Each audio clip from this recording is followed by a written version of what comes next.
केथुआ के लागल केवाड़ा अम्बे जी तुम्हारा। केथुअन के लागल केवाड़ा अम्बे जी तुम्हारा।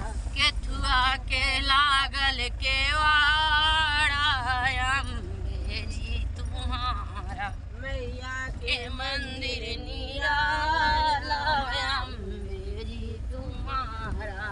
मैया के मंदिर निराला अम्बे जी तुम्हारा। पवन के माँ के चौकठ बाजू। पवन के माँ के चौकठ बाजू। सोनवन के लागल केवाड़ा अम्बे जी तुम्हारा। रूपवन के लागल केवाड़ा अम्बे जी तुम्हारा।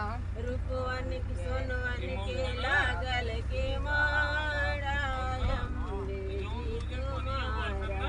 सोनवन के लागल केवाड़ा अम्बे जी तुम्हारा। मैया के मंदिर निराला देवी जी तुम्हारा। मैया के मंदिर निराला देवी जी तुम हो चढ़ावे नारियल के हो चढ़ा ध्वजा नारियल के हो चढ़ावै गोला अम्बे जी तुम्हारा। के हो चढ़ावे गोला अम्बे जी तुम्हारा।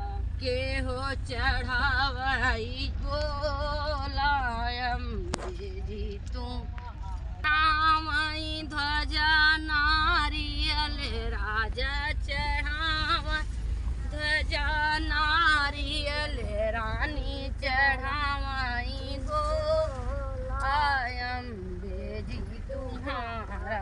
रानी चढ़ावई गोला अम्बे जी तुम्हारा।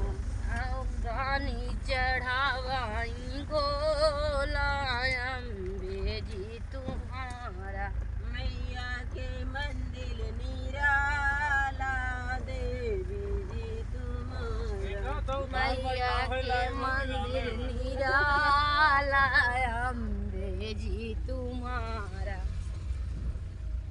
बस हुआ।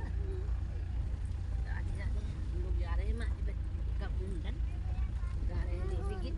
कैसे लगे आप लोग को? लाइक कर कमेंट जरूर करना। हमारी वीडियो पूरा जरूर देखना। हाँ बेटा, राधे राधे।